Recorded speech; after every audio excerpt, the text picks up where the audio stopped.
Ola from Barcelona, inabandona ko yung dalawa kong anak para makipag-date kami ni Mister.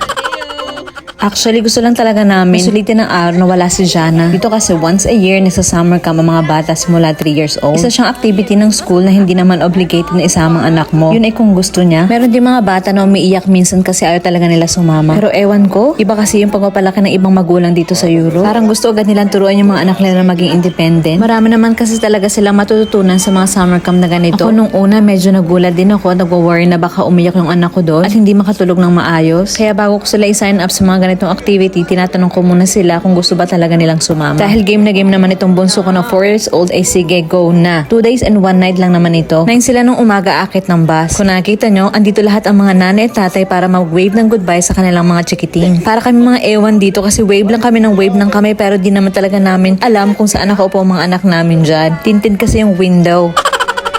So, minake sure talaga ng lahat na nag-wave sila ng goodbye sa bawat sulok ng bus. Ahora ya nadie le camina.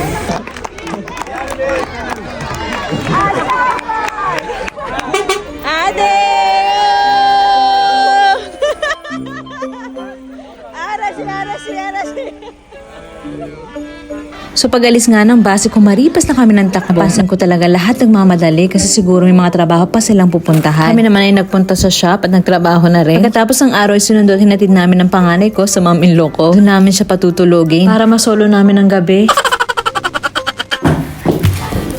So nagpapaganda ako ngayon dahil may date kami ng asawa ko. Ayan ko, nakikita niya, ayan ah. Oh, sparkling, shimmering, shiny. Eto, excited rin si Julia na makabanding ang lola niya. Nagpunta lang kami sa meeting place namin. Triple date ito. We are single tonight.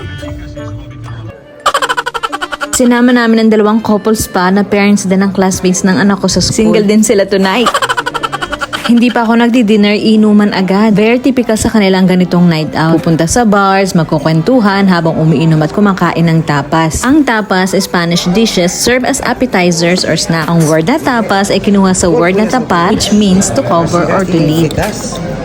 Checas el pinxo y pones el plat a sobre. Ya está, s'ofegarà el moc. ¿Vale? Jo, ai, sí. Vale, això, però no bufis tu, Si no, la flama se'n va. Vale?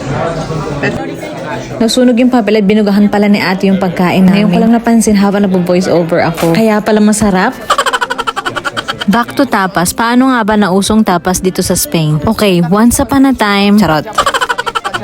Based sa aking Spanish teacher na ang asawa ko ay nagsimula daw ito sa isang may-ari ng bar. Sa dami ng langaw at lamok na pumapasok sa baso ng kanyang customers, inapaisip siya kung paano niya ito susolusyonan. So ang ginawa ni Kuya, naghiwa siya ng tinapay para pantakip sa mga baso. Noong napansin ni Kuya na kinakain ng mga tao, lalo na ng mga lasing ang tinapay na pantakip, ay doon siya nagsimula na pasarapin pa. So nagdagdag siya ng embutidos o karne kasama ng tinapay. So kinalaunan, inagre-request na rin ng mga customers. Sumikat at naging gawain na rin ito ng maraming bars and restaurants. So yan ang kwento ng tapas. Napaka-interesting, diba? Nakadalawang bote pala kami ng white wine ng mga mommies at nagbe-beer naman itong mga partners namin. After namin dito nagaya naman na lumipat ng bar itong isang mommy. Hindi natuwid ang lakad namin dyan. Hindi na rin kasi ako sanay uminom. Nag-enjoy kami ni Mister at nag-usap nga kami na kailangan daw namin humanap ng oras pa para sa isa't isa to strengthen our bond at mapanatiling apoy sa aming relasyon. Totoo nga naman, hindi dapat natin kinakalimutan ang mga partners natin kahit may mga anak na tayo. After naman dito, gusto naman mag-club ng isang mommy ko. Hindi na nga siya makalakad ng tuwid, sasayaw pa.